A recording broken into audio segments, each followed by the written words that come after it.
As Ted mentioned, the city of Regina has passed its budget for the year. There will be a 7.33% mill rate increase. That's down from a proposed 8.5%. It will cost the average Regina homeowner about $290 more on their yearly taxes. Council spent the past week debating spending priorities.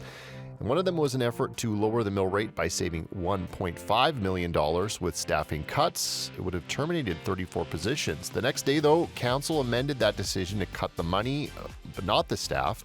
Shannon Zakiniak is a councillor for Ward 8. To be clear, this process, while less damaging than the earlier amendment, is equally arbitrary.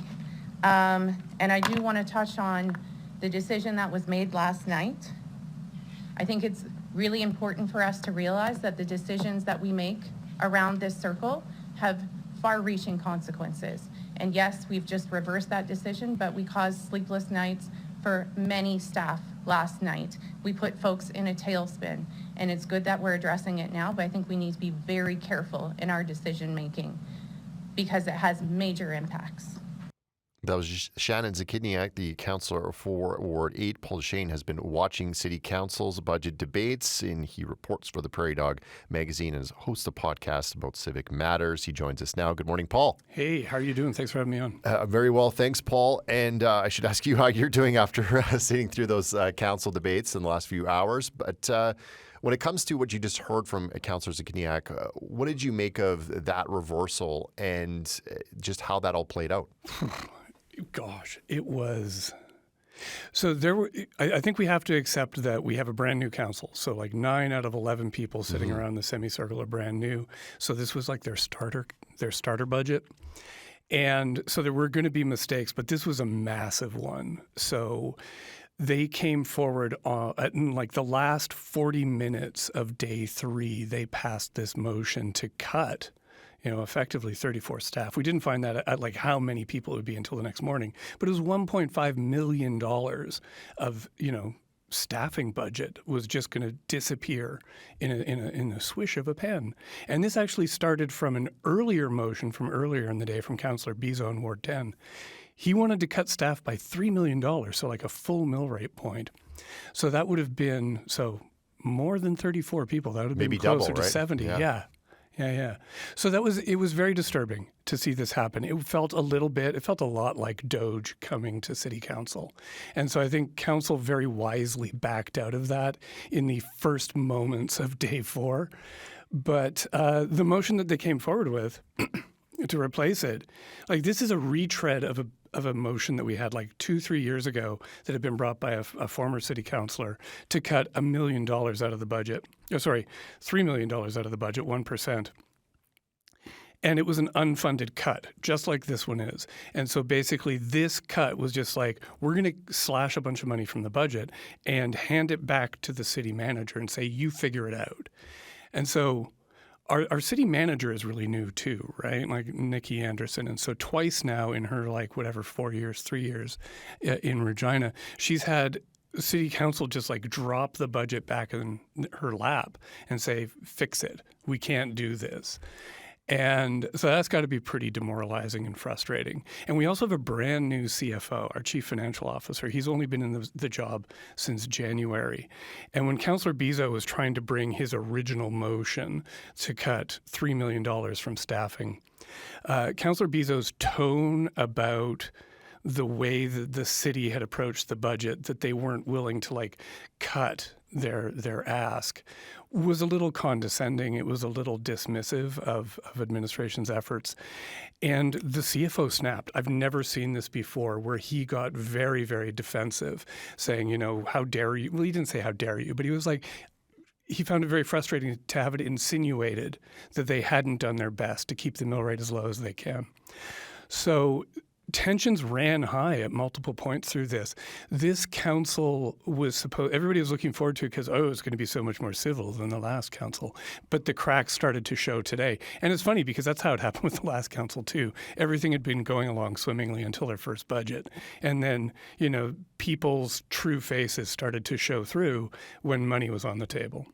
When it comes to we played some tape earlier with Councillor Bezo talking to Nikki Anderson about the cutting positions related to equity, diversity, and inclusion. And that's another thing that's gotten huge headlines in Canada, but mostly in the U.S. What did you make of that back and forth and that discussion? Well, again, it was a little bit disturbing that so you've got a brand new council, 9 new councillors. Councillor Bezo is a brand new councillor. And, I expect there to be some enthusiasm to do things, but at the same time, you have to approach this stuff with a little bit of humility, right? And expect that you're not going to be the smartest guy in the room. But there was a lot of Dunning-Kruger effect going on at City Council over the last 4 days. And a lot of people who were trying to make cuts to things that they didn't really understand. They didn't understand the value of them. They didn't understand how far-reaching their cuts would be. Didn't understand the matching funds that we would be getting for investing in certain things, the contracts that we had signed. So it was a learning budget. And in that case, you would have thought there would have been a little bit more of sort of let's take baby steps, especially since there's another budget coming in December. They've got barely 6 months to put this new budget together. So they're going to get another kick at the can really soon. So yeah, and the EDI thing was concerning because the things, so councillors Bezo, Rasevich, and Siklis, the things that they were wanting to cut were like transit, bicycle infrastructure, EDI, and people's jobs. And it's noteworthy that they weren't going after roads, right? And when there was a suggestion to cut economic development in Regina's budget by a small amount, these councillors were like, no, you can't do that. They're about bringing in investment. So it's interesting to see where they would cut, where they wouldn't cut. And I think that's why an exercise like this is so instructive for the public. And for me, it's you sort of get to see, well, now we know how the next 4 years are going to go. And as a taxpayer, you can respond to your councillor based on what they've brought up and what they haven't brought up.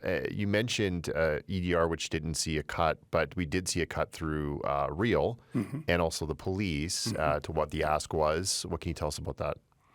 Well, again, so what happened there is all these organizations, they bring their budgets to council weeks and months in advance, and they say, this is what we're proposing. And we already knew a month or two ago that this was going to be a really tight budget and that the mill rate was probably going to be quite high that the city would have to ask for. And so when the police and Real came forward, council said, could you find some more savings, right? And with Real especially, because there's been some scandal at Real. It's been in the news a fair bit.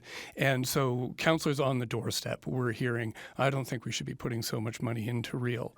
But of course, Real isn't just the stadium. It isn't just, that tourism error. It's also a whole bunch of recreation facilities that the city owns and that the city really values, soccer, indoor soccer, hockey. These are community facilities that everybody loves, but are also, they're very old and need updating. And they also need constant maintenance and constant operation funding.